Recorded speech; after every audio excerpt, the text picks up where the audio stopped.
Welcome to Real Love 101.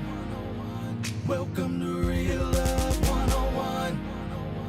Welcome to Real Love 101. Welcome to Real Love 101. Class is now in session. We breaking the misconception of love. Class is now in session. We breaking the misconception of love. Welcome to Real Love 101. Welcome to Real Love 101. Welcome to Real Love 101. Welcome to Real Love 101. What's up, family? We are back for another episode. Welcome to Marriage in Real Life, a podcast about marriage stuff. So today in this episode, I'm going to talk about a few things. Marriage. But I really want to talk about the basics of marriage, like the things that, like when I was playing basketball, learning to play basketball, the first thing you have to learn is the fundamentals. A lot of these kids today, they see Steph Curry, whoever on TV, and they think that they can just go outside and do that. And yeah, maybe you can shoot or whatever, but the problem is if you don't learn the basics, if you don't learn the fundamentals, if you don't learn the foundational things, you're not going to be as good as you can be. Same is true in marriage. A lot of marriages, a lot of couples that I encounter, they got foundational issues. And so I wanted to talk about, foundational fundamentals, the basics, right? And like the things most of us know, or at least we think we know, the popular things that go in the basics, but then there's some other things that you may not realize, oh, that's marriage 101. That's not like deep. What's the first one? So, let me ask this first. It's kind of a question, I know you can't necessarily, you can interact with me because it's live, but why do people get married? I've often wondered that in this day and age, with people knowing how difficult marriage is, because you hear folk talk about it before you get married, and you see the divorce rate, and then you don't grow up with healthy marriages around you. Why folks still get married? Like, what makes you want to do that? And then me being in it, me being married and being a therapist, I really want to know why y'all want to do it. No, marriage is great. But why do people why did you get married? I think I said last week, most of us, the overwhelming majority of people get married for the wrong reasons. Yep, we get married because we fell in love. Wrong reason to get married. Falling in love is not a good reason to commit your whole life to another human being. But it's what we do, right? So if you don't adjust the reason for you being married, you're gonna be on a path of pride that you are unaware that you're on, because the danger of pride, remember, pride dresses itself up to look like righteousness. So you think you're going the wrong way until destruction shows up. All right. So I want to talk about some of these basic things in marriage. For example, like communication. Isn't communication basic? Like who if you ask anybody, what's the most important skill in marriage? Most people, not everybody, but most people would say communication. Now, whether or not that's true, that's not the point. The point is, almost everybody believes you got to be able to communicate and communicate well to have a healthy marriage. But yet and still, so many people in marriage don't know how to communicate. And when I say communicate, I mean communicate effectively. All of us know how to communicate. You can't not communicate. You're going to communicate. Even in your silence, you're communicating. But effective communication, that's the thing most of us don't know how to do. Right? So let's talk about communication a little bit. And I'm gonna just kind of briefly touch on these basics, right? But with communication, well, here's one of the things that I learned about communication at the very basic level. Here's what I learned about communication. It's important to just do everyday regular communication. Like there have been times in our marriage, especially like in the beginning, me and my wife, we may be like sitting watching TV and just having a random, unprompted conversation about it's like we're not discussing a problem. We're just talking. And in that talking, I hear something, or she's heard something too, but I hear something that makes I hear something that shines a light on something that I previously thought or said, or I mean, I previously thought I heard from her, and when she said what she said, I'm like, wait a minute, I just heard you say such and such. Is that connected to this and that? Believe that? And then it's like, yeah, it's like, wow. And my point is this: that interaction opened up a whole new world of understanding that would have never happened if we just didn't have regular, normal, friendly conversation. But a lot of couples don't. A lot of couples, I don't believe y'all start off this way, but a lot of couples get to the place to where we don't talk. We do marriage every day, all day, and we don't quote unquote chit chat. We don't have small talk. Every time we talk, it has to be about a problem. That gets draining, right? When your marriage is that way, I tend to believe something is wrong with your friendship, which means something is wrong with your like. You know, your ability to like each other. It's affected because y'all don't even like talking to each other. But the thing is, like I said, it's effective communication. The thing about communication is, well, let me say this. Do you know why? Why communication? I just finished talking to another couple. I said something similar to this, but you know why communicating effectively is so difficult? It's not because we're different. Communicating effectively is not difficult because she's a woman and I'm a man. It's difficult because we learned it wrong and we've been living it wrong. And so when you've been doing a thing for so long the wrong way, learning to do it the right way is challenging because you've come accustomed, even though it's not working. Like ineffective communication does not build marriage, and you want to build marriage. However, learning to communicate effectively in the right way is hard, but it's hard because I've already learned it wrong. So I want to encourage you to push through and do the hard work to learn how to communicate with your partner. Because I like if you guys don't communicate, you can't resolve conflict. If you don't resolve conflict, then you can't create connection. Now, here's another reason. Here's another reason why communication is bad. Not just because we learned it wrong, but also because communication or effective communication is more than just about communication.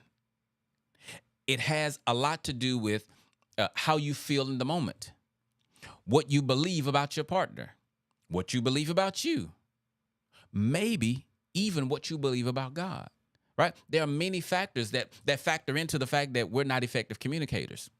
That is why reading a book on communication can only take you so far. Once you get the skills, whether or not you can implement that is going to depend heavily on what's going on in your internal world, right? Because let's say, I learned how to ask for my needs to be met, or I learned how to listen. I took a class or I read a book and I learned how to listen more effectively. But if I still can't hear my partner share their needs or their concerns without me feeling like it's my fault or feeling like I'm not good enough, those skills won't matter. I won't be able to use them. I'm just going to revert back to what I normally do. Another thing that makes it hard is this. Talking about communication. All of us humans, all 7 billion of us, however many it is, every human being has a different internal dictionary. Your internal dictionary defines how you see the world. And there's no two dictionaries the same, because your internal dictionary is made up of your experiences, right? Your childhood, your parents, your neighborhood, your friends, your schooling, your hurts, the lies you've been told, the times you've been cheated on. Like, all of that stuff makes up what goes into your dictionary, and your partner too. So what happens is, because we have these different internal dictionaries, when we communicate, when we talk, we think that we're talking about the same thing when we're not, right? One person says, you know what, our marriage, I want us to be partners. I want us to be life partners. The other partner says, me too.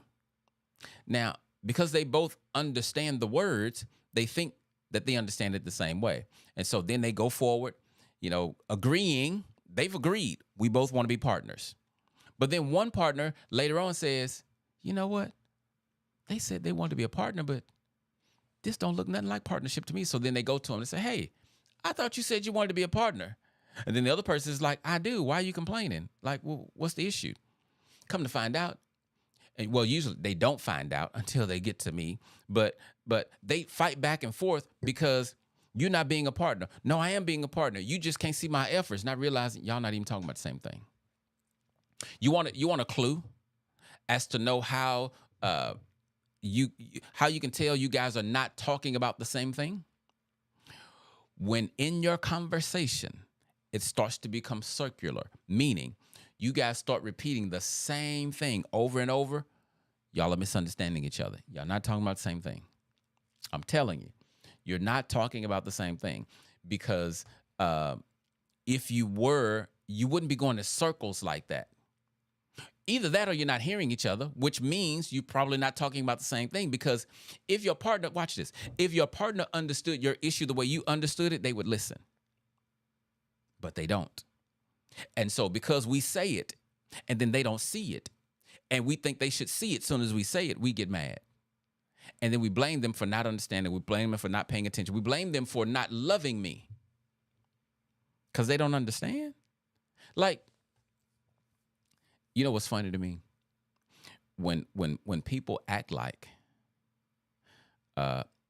understanding is like, if I misunderstand you, I'm intentionally misunderstanding you. That don't make no sense.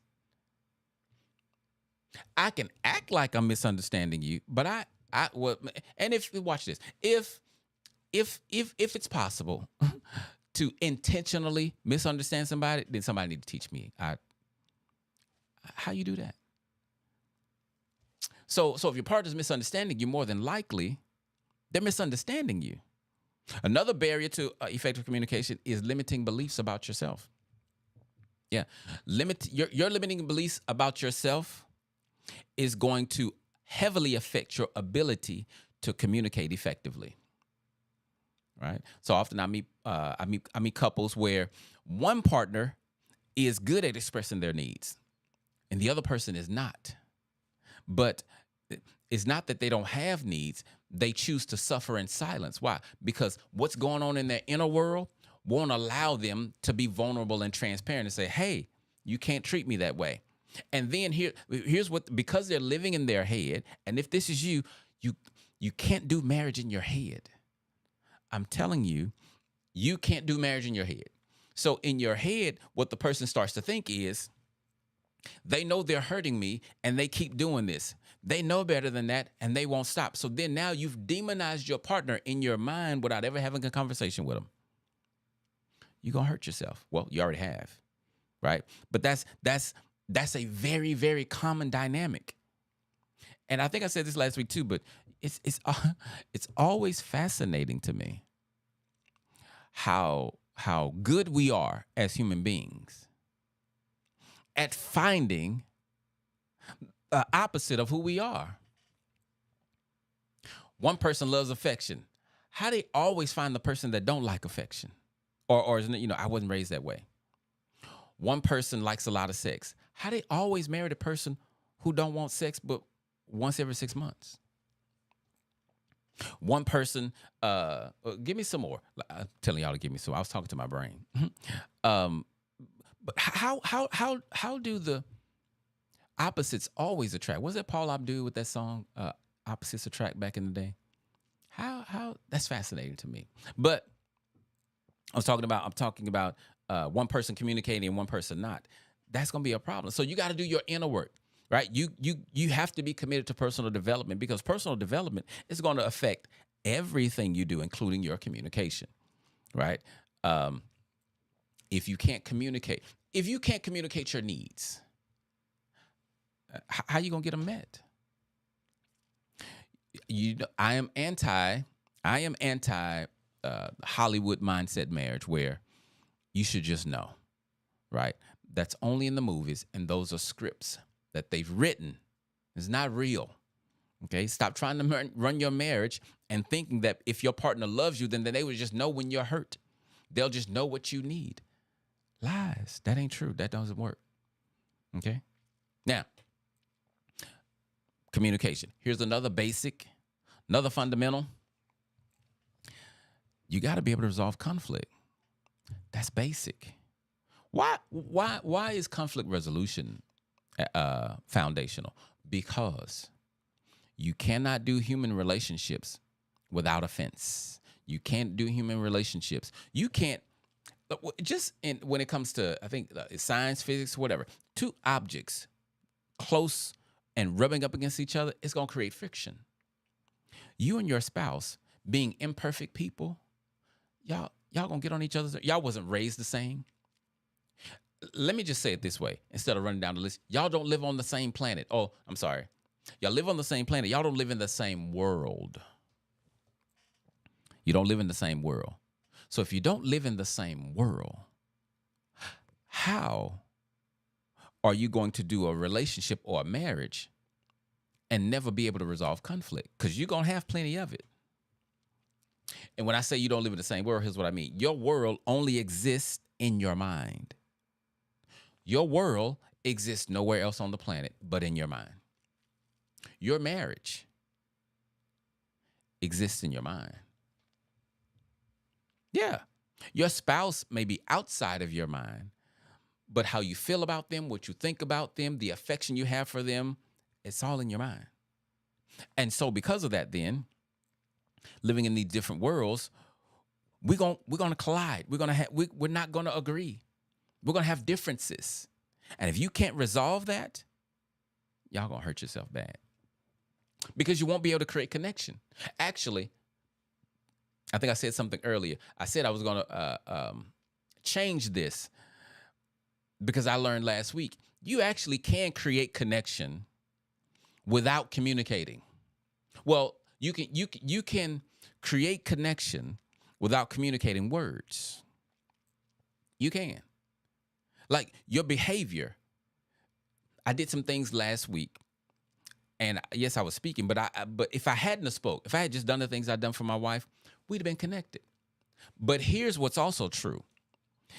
It's not that you can't create connection without communicating. You cannot reconnect without communication. And you cannot reconnect without resolving conflict. Because being married, you're going to get disconnected. It is inevitable. It's built in. It's no way to avoid it. You're going to disconnect. And that's not necessarily a bad thing. It's just a part of life. But it becomes bad when we stay disconnected for so long. Why do we stay disconnected for so long? Pride. Because I want what I want. But I don't know that I'm chasing what I want. I think I'm chasing what God wants or what's best for the marriage, but really, it's me. I think this is how marriage should go. And I think that you're wrong. And so I stand on, hey, you need to treat me better. You need to do such and such better, when really I'm walking in pride.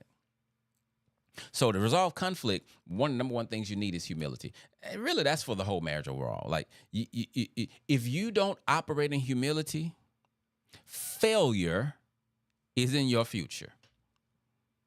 You heard it here first. Yes.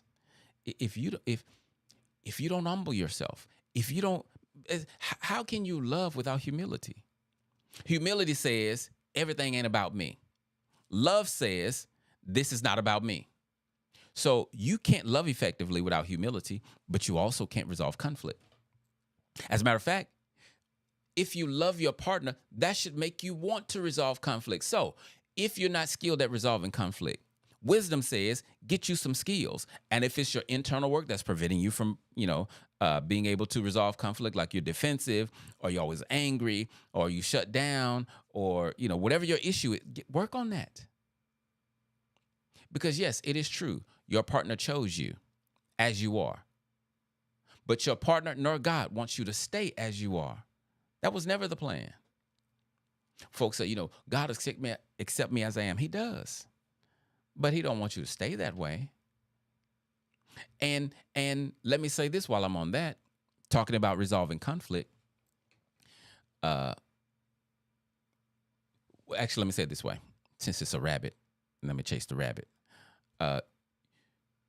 It's going to be difficult for you to resolve conflict if you lack empathy and cannot see, cannot understand your partner's pain.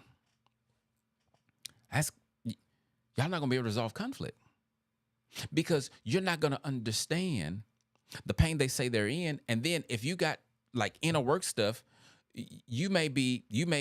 so you will end up blaming them for their own issues. And then you'll blame them for your issues.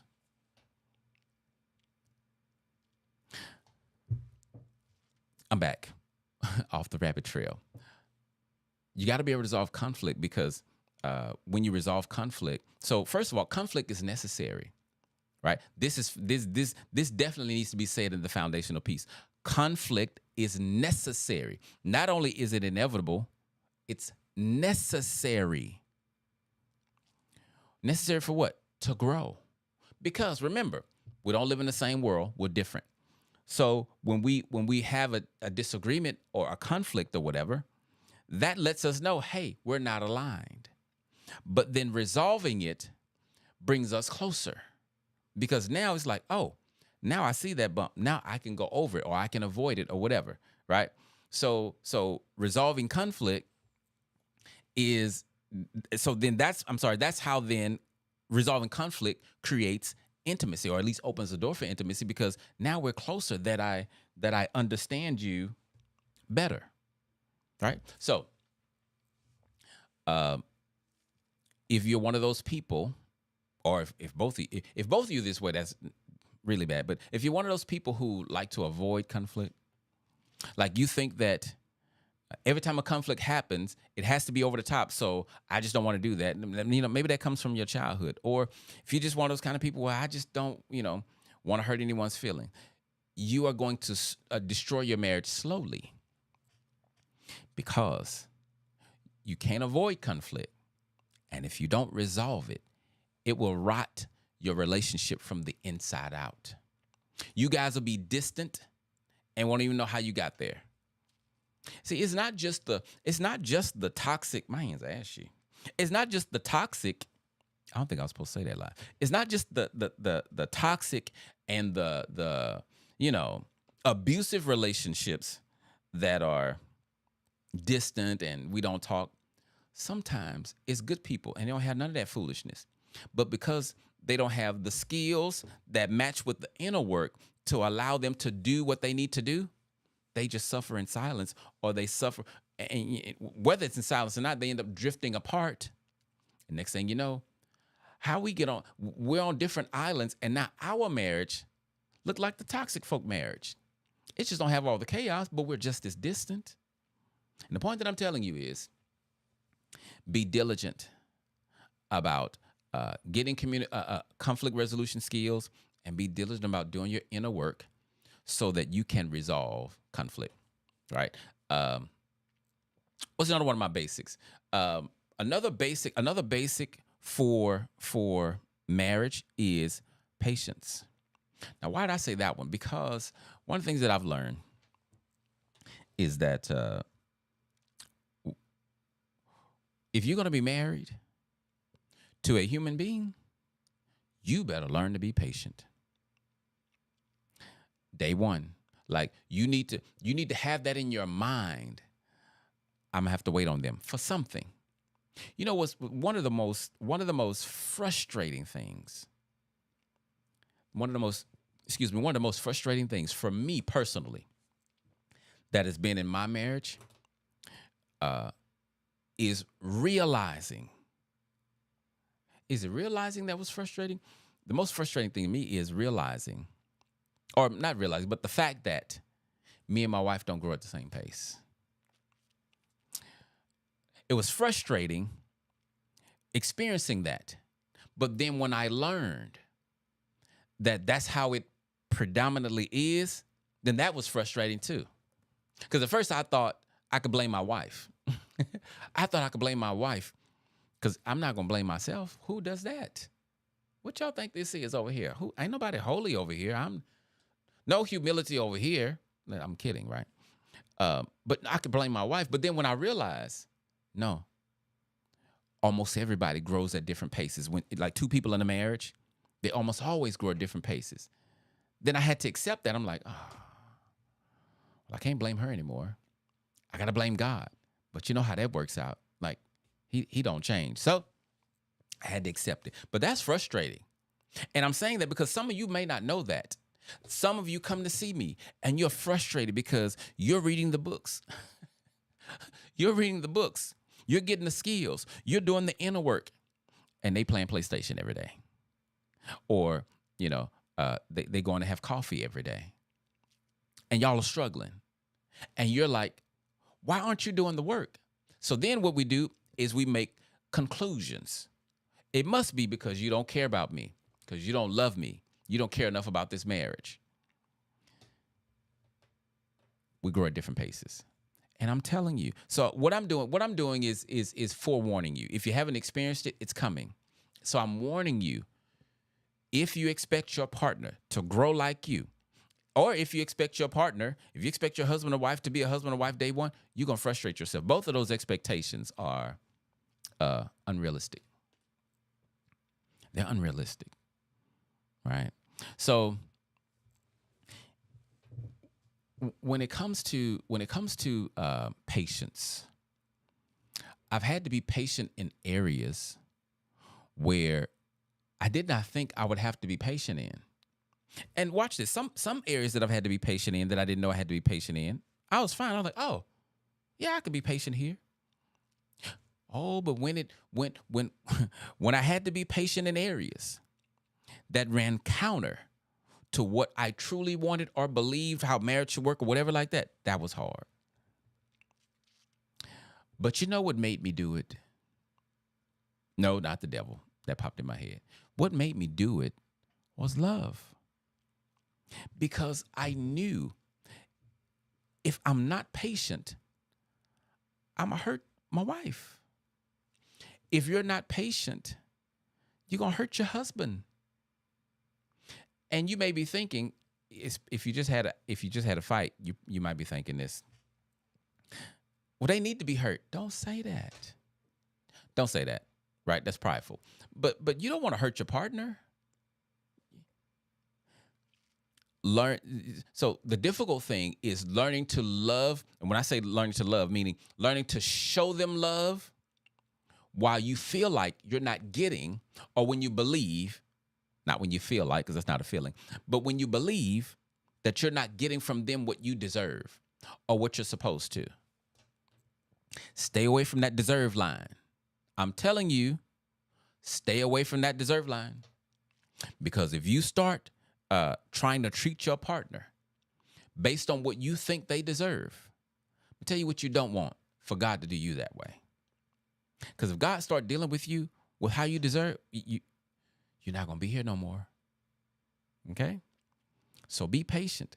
Patience is necessary, right? The stupid things that your partner do is not stupid to them. They did that at the time it made sense. At the time, it made complete sense. You've done things that in the moment made sense, but in hindsight, you're like, that was the dumbest thing. Well, guess what? They're regular human too. And that's the thing in marriage. A lot of times we forget We forget that we're human. We will blame we listen, present company included. We will blame our partner for things that we are doing. But when we blame them, we all down their neck. Like we are, but when we do it, we got a reason for it. Oh, that's because it's because you're prideful. That's the only because that goes there. And speaking of pride, if we're gonna talk about foundations, let me talk about the things that you got to keep out of your marriage foundationally. Pride. I'm still discovering that people really don't understand the danger of pride in their marriage, pride in their life. Pride and fear will wreck your life and your marriage. Pride is about my needs, my wants, my hurts, my desires. Okay? And then fear, pride's evil twin. Fear makes you think everything is about you. Fear is what makes you make up stories in your mind that your partner is doing to you when their behavior has nothing to do with you. That's one of the hardest lessons that's one of the hardest lessons for couples to get. That when your partner is mistreating you, it is not because of you. It's not because of you, it's because of them. Because if they was married to somebody else, they would be defensive to them. They'd be yelling at them. They'd be cursing them out. And my point is that I don't say that for you to accept it, but I say that so that you can give them some grace and forgiveness and put up an appropriate boundary, because them hurting you ain't about you. They got issues. They got to work it out. But watch this. You got issues too. You got stuff you got to work through. All right? This is what I call marriage in real life. And you know what? Since I'm on that, why did I call this podcast Marriage in Real Life? Because a lot of times, from what I see, I don't know what you guys see, but when I hear people talk about marriage in like publicly, it's usually roses and unicorns, sound like to me. Everything's great. Everything is wonderful. Especially watch this. If it's a preacher or a therapist, it's always good. And then I'm over here doing marriage like, is something wrong with me? Because, like, the stuff my couples struggle with, every now and then, me and my wife struggle with that. Like, we're in a regular marriage, but I don't hear nobody talking about that. And so I wanted to talk about marriage in real life, but in the context of what does God say about marriage in real life? Because at the end of the day, I'm telling you, now you got to believe it, but I'm telling you, trying to do marriage your way when it's not your creation is just not wise. And the only way to guarantee, I did say guarantee. I don't know if I can guarantee many things in life, but marriage is guaranteed to be successful when you do it God's way. The problem is we don't want to do it God's way, which is crazy. Isn't that crazy? I was just saying last night, I wish that I don't even know if this is possible, but I wish I had a house that can just record like sound all on its own. I was in the shower last night, but I wasn't recording. I had a whole podcast episode. It was amazing. It encouraged me. I can't remember most of what I said, but it was so good. It was good. I ain't gonna lie to you. It was good. But I do remember some of the things that I was sharing, and I was sharing this.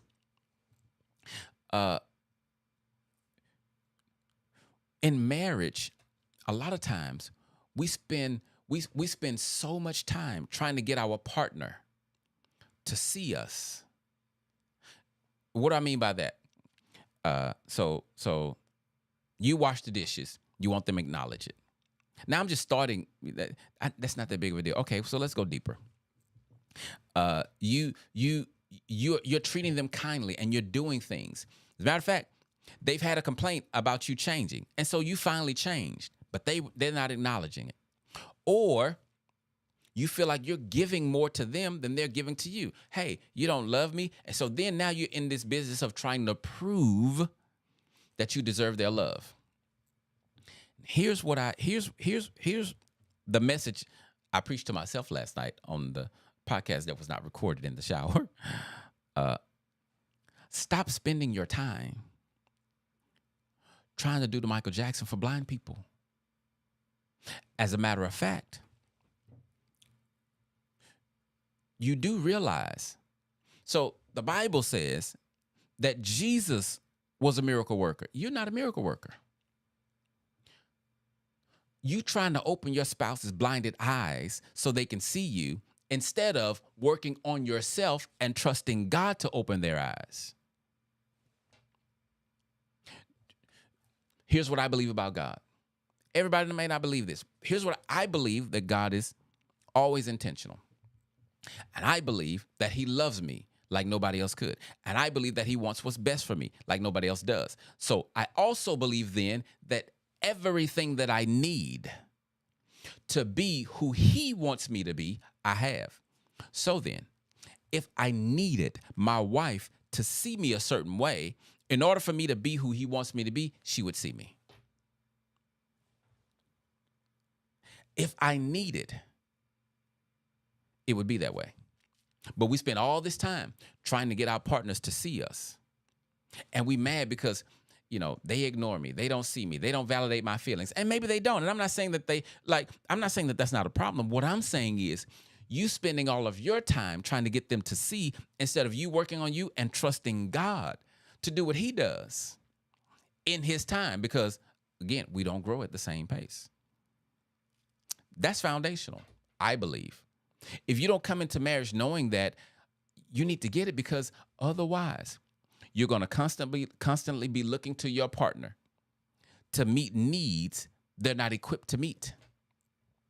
And you're going to frustrate yourself. But then you're going to blame them. You're going to blame them, and you're going to label them. You're going to put them in a box. You're going to say, this is who they are, and that's not who they are, right? But I was saying, about like foundational stuff. That's why premarital counseling is good, but most of it is ineffective. Y'all gonna do about 6 sessions. Y'all gonna talk about finances. Y'all gonna talk a little bit about communication. Y'all might talk about sex. Nobody teaches us how to do marriage. Okay, and so if you don't find somebody to teach you, or if you or some kind of way, just you have to increase your capacity, ability, knowledge, all of that, because you've tied your life to a whole nother human. And it is, I don't like the word unfair. It is unloving for you to just do whatever you want to do with your life while it's tied to somebody else. It is your life, and you do have free will, but I'm just saying it's unloving for you to just do whatever you want, irregardless of who you're married to, because they chose you too. They're having to adjust and change because of who you are, but you won't do that for them. I don't know who that was for. That was kind of random. That didn't even fit into what I'm saying, but that must have been for somebody. So, marriage in real life. I hear people talking, and it's like, where's the tell me about when y'all had a discussion and it got so heated that y'all didn't even want to see each other for the rest of the day. And then tell me about how y'all went to God and fixed that. See, it's either use it one or the other. Either it's a picture of marriage is great and it's perfect and you got to be this way, or it's, man, marriage sucks and it's terrible and you should stay away from it. And if I've scared anybody and made you think that I believe that, that's not true. Unless you're not married, I am trying to scare you, because marriage is not for the weak. It's for real people, and I want you to be serious when you're getting into it. But I need to know when it's really, really bad. What am I supposed to do? When it's really, really good, how do I keep it that way?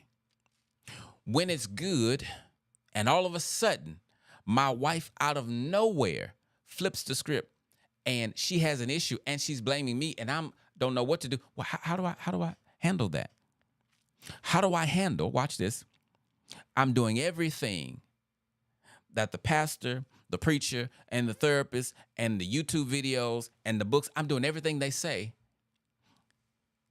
but my husband isn't doing anything, and it's like, I can only grow so much.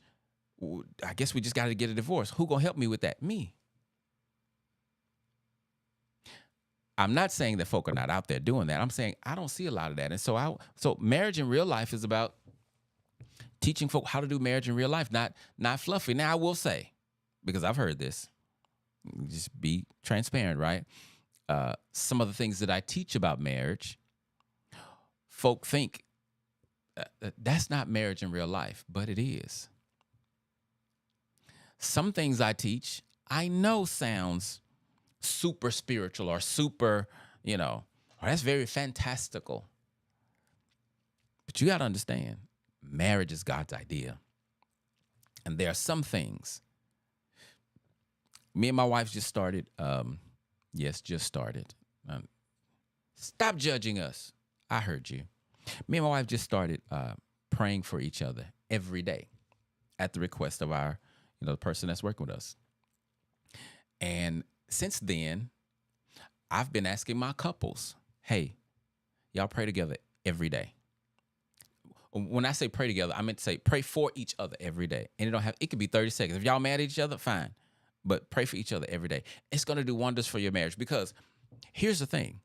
There's a part of relationships, marriage, and really just life that you have no control over. How do you become successful? You become successful by doing this. Well, do you understand? There are many people that has done this, and this, and they're not successful. And then there are people who did this, and you ain't never supposed to do that, and they're successful. There's one kid from North Carolina who got chosen, and he ended up becoming the greatest basketball player to ever play. I was waiting for all the LeBron fans to say something, because I ain't talking about him. It's Michael Jordan. One kid in Indiana who had a father. He didn't choose his father. His father abused him, but he also raised a superstar. Everybody who tried to repeat what he did, they didn't become successful. Here's my point. I may not be making it well, but here's the main point. You do have to do your best, but there's no guarantee. You can't guarantee that a thing is going to turn out a certain way, right? And so praying together invites God into your situation to work out the parts of your marriage that you can't even see, that you don't even know about. Create connections that you don't even need. God can speak to y'all in dreams, and y'all wake up and say, you know what? I had a thought. I think when I said such and such to you yesterday, that was unloving, and I didn't mean to be that way. And the other person who let's say they have a hard time expressing themselves, and they say, wow, it's amazing that you would say that, because I was thinking that, but I didn't know how to tell you. That's the kind of stuff that God does. And so if you're not praying together, it's like you're not inviting the Holy Spirit to do what you can't do. That's something I said last night in my podcast in the shower too. Like, you want to focus on God's business instead of your business. I'm back to the blinded eyes. God's business is opening blinded eyes. Yours is living. But see, probably for most of your life, the reason it looks the way it looks is because you've been trying to wear God's shoes. Even before you got married, doing life your way, pursuing your own dreams, right? Having sex who you want to have sex with because I'm in love. Okay. And then you get married and you're trying to change your partner. You're trying to love them how you want to love them. That's God's business. Your business is you making yourself available to him for him to change you, you doing your own personal development and letting him work on your partner. But we don't want to do that. Why? Because we trust us more than we trust God. Do you know how crazy that is? No, seriously. Do you know how crazy that is? You trust you more than you trust God. So it's marriage in real life. And yeah. Now next, I don't know when. Let me not say when. I don't know when, but I have something coming up soon I changed the format because remember I told you guys last week I wasn't really sure how the format was going to be, but next week, I mean, again, I don't know if it's going to be next week, but soon, format's going to be a little different. I think it's going to serve you better. That's what I'm looking forward to. It's going to serve you better. I'm not going to tell you what it is, but I think it's going to serve you better. Because I don't want this podcast to be just another talking head like my regular YouTube. You know what I'm saying? So. But I think it's gonna be good for you. Anyway, I'm still looking for an outro song for this podcast, but that's all I have right now. So, but listen, when it comes to marriage, strengthen your foundation, right? Strengthen your communication. Strengthen your conflict resolution skills. Strengthen your inner man or your inner woman, right? Heal the wounded child inside. Because when you allow your inner child to run your marriage, listen. And I shouldn't say allow. If you don't do the work, it's not a matter of allowing. That brother or sister just gonna show up and wreak havoc on your relationship. That ain't what you want. Okay? So until next time, I'm gonna put up I'm creating a page on my website where you guys can ask questions, especially for this new format that I'm doing. I want you guys to ask questions. So be looking for that on my website, abetterfamilynow.com, or it's gonna be on abetterfamilynow.com. I'm gonna put a thing on there where you can just ask questions and I'll answer them. Not all of them, but I'll answer them live. Some of them won't be live, but I'll answer them on the podcast. Okay? All right. You guys enjoy the rest of your day, week, weekend, whatever it is. And I'll see y'all next time.